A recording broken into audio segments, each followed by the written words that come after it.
Age of Mythology, perhaps one of my most played games of all time. In this week's episode, I'm going to take you back to the age of gods, monsters and heroes. Let's open up Pandora's box and unleash the wrath of the gods with episode 2, Age of Mythology. Age of Mythology was released in 2002 by Microsoft Studios, this being the third installment of the Age of Empires games. Only instead of taking place in a historical accurate setting, they decided to look at what the ancient times could have looked like if mythology was an active part of everyday life. That means minotaurs walking around, cyclopses attacking farms, and giants assaulting hill forts.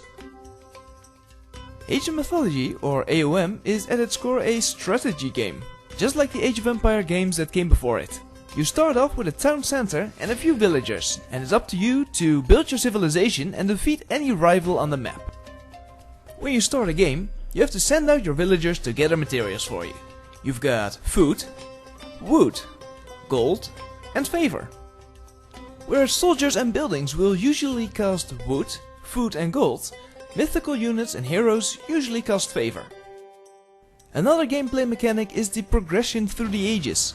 You start off in the Archaic Age, but you can upgrade your civilization several times.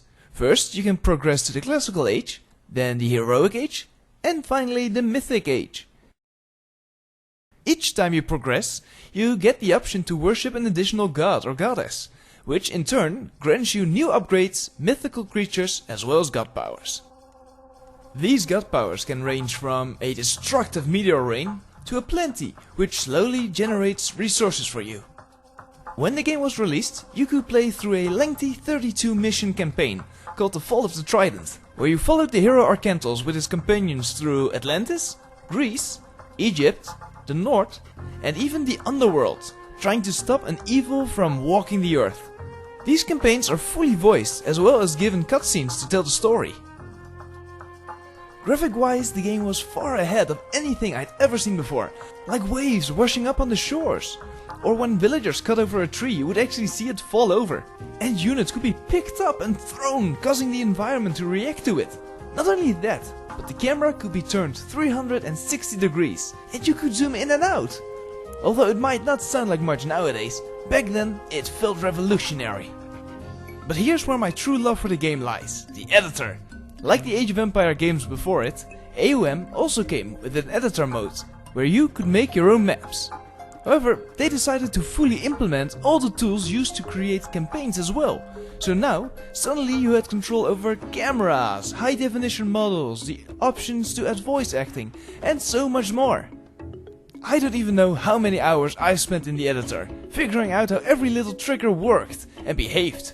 Eventually, I got so good at it that I started building my own campaigns. That's how free and easy to use the editor was. In fact, one of the first movies I've uploaded on this channel was Age of Mythology, The Golden God, a trailer I made for a campaign I made way back then.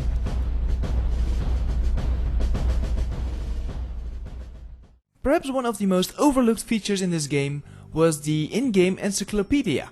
Every unit could be examined, telling you the stories of ancient mythical heroes or beasts, or simply teaching you where in the wild a type of animal could be found. I learned the mythology of 3 different cultures through this game. Then, 1 year later in 2003, the expansion pack of Age of Mythology, The Titans, was released. When I heard the news, I literally jumped out of my chair with joy. The Titans featured a new campaign, a whole new faction, as well as a ton of new options for the editor. Not only that, but it added titans to the game, gigantic hulking monsters able to destroy whole cities by themselves. To get one of these things, you had to uncover a secret passage to the underworld. Once unleashed, the Titan was yours to control. Age of Mythology was one of those games which captured my imagination when I was young. It not only allowed me to learn about ancient cultures, but also gave me a medium in which I could make my own stories. Although the game has definitely aged by now, it remains one of my favorite games, if only for the wonderful memories. And that was it for this week's episode of Did You Play? If you liked it, why not leave me a comment? I always love to hear what you guys have to say, so leave me suggestions and advice. And while you're at it, why not give me a thumbs up or a thumbs down depending if you liked the video or not. Thank you very much for watching, and I hope to see you again next week for the next episode of Did You Play?